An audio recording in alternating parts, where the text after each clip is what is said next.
Christmas music makes me mad. And like the like I'm really serious, dude. As soon as I realize, oh, it's Christmas, like, oh, I get like something not good feeling. What's it like for you when you get together in your family? Who's the one that has to get wasted to tolerate it? We now bring you Enter the Freud. This is for entertainment purposes only. It is no way medical advice. So yesterday we had this meeting of all the therapists, and there's 15 people there, and we went around and everyone said like what they do for Christmas, and probably, I don't know, there weren't that many people who were like, yeah, Christmas is great, but there was a couple, and one in particular is this Bangladeshi woman.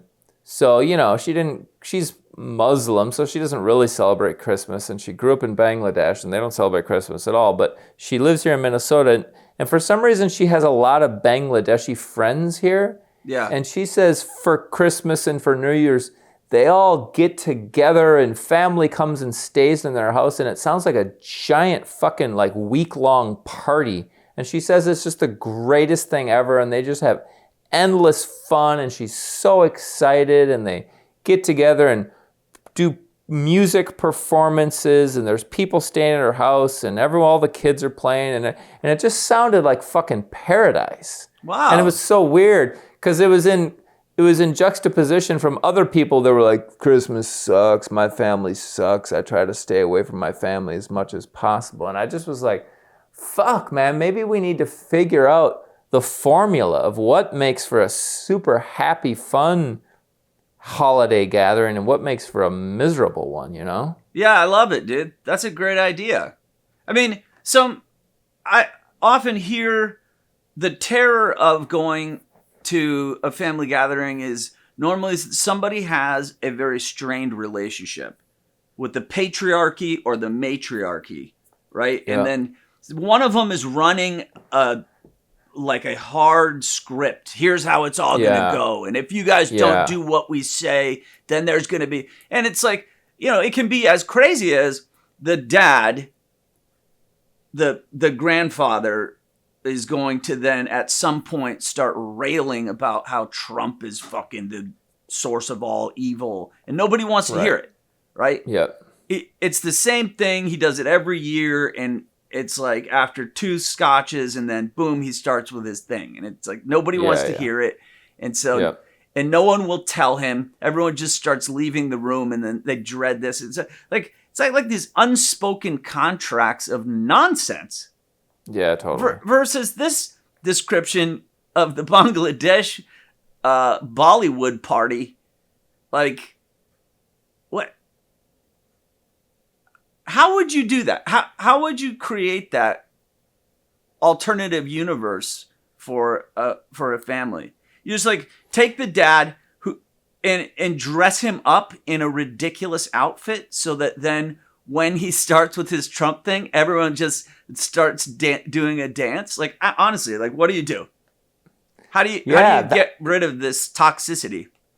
Yeah, you force everyone to do a Trump comedy skit and have a competition. Who can do the best Trump comedy skit?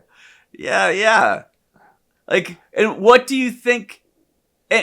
Because obviously the guy who loves to get very, very serious about how bad things are and how bad, and he kind of wants to terrorize everyone, you know? And then you're going to take that role away from him. Yeah. Is that fair? Yeah, like, you're right. You called it a hard script. It's like people show up and they're going to kind of run an agenda. Yes. Yeah, that's right. And like what you just said, it's almost like they think it's like their platform for like political change or something. But what are they changing? Like they're trying to just make everyone look a certain way, make them sound a certain way. Like they have a vision of what Christmas is going to be like, but nobody wants that Christmas. No. Nobody wants that one. And like, how do you get that message across? You say like, hey, And listen. I think even better example of what you're talking about, when people show up to family gatherings or recreational things that are supposed to be fun, people show up with an agenda. And a really good example of that is COVID. And remember how during COVID, everybody's family was like seriously suffering? Because COVID, many people came with an agenda because like maybe you're not supposed to have family gatherings. You're supposed to be wearing masks or you're supposed to social distance. Yeah. Those really weird new rules. Yeah. And some people were like hyper into them, you're not doing all the things correct. What is this dynamic we're talking about? What is this? Well, I guess the Bangladeshi Christmas, what I'm assuming, because she went on, she described it. She was so excited she couldn't stop talking. She just described it on and on and on. And what it sounds like is everyone just shows up to have fun and no one's running a script. And the only script is like, let's get together and enjoy each other and have fun in whatever way we can have fun. Versus the people who are like in COVID, people are like, no, you can't get together and have fun. You have to do social distancing or masking. So if they come up with a script or the political, it's important that people realize in our country today that Trump is a danger to democracy, and they show up with their agenda. But maybe some people, I almost feel like having fun and being playful and having a sense of humor is the key variable. And maybe some people, because of their fucking neurotic shit, just don't know how to be playful. They're just kind of rigid and serious. Oh. What? Okay. That is true. And then what should families do with those people? What if the whole family is like that? And I think that's the problem. And I can imagine if my whole family is rigid and serious and can't be playful, I don't want to go there. Because what do you then you'd have to conform, right? If you're playful, they're gonna just be like, "Don't you do this? Don't you make these jokes? This is serious. Palestine is not something to laugh about." Totally right. You can't make fun of trans things or whatever you just said. Yeah. That is, men and women's sports not to be laughed at. Oh, fucking dude. Oh, well. Do you think that maybe you and I we don't take things seriously enough? I think that is a thing that people could do, but I do think there's a time and a place. It's like, and I think holiday gatherings is when you're supposed to put that shit aside and not take shit seriously. Oh, put what aside? Fucking everything. Like what? Like your serious religious stuff, your major financial stress, your interpersonal problems. How do you do? And maybe even your beef with your family members, you're supposed to put it aside and just fucking have fun. Whoa. And then there should also be times where you address your beef with your family members or political stuff or whatever, all the serious stuff. There should be time for that too.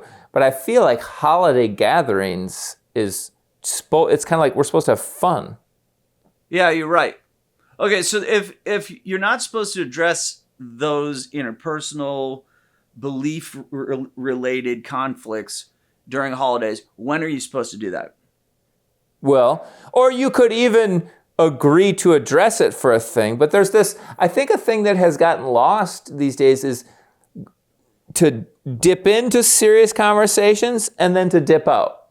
If it starts to get a little, okay, let's table this. Let's go back to having fun. Let's play checkers. Let's joke around. People don't know how to do that anymore. Well, some people do, but some people don't.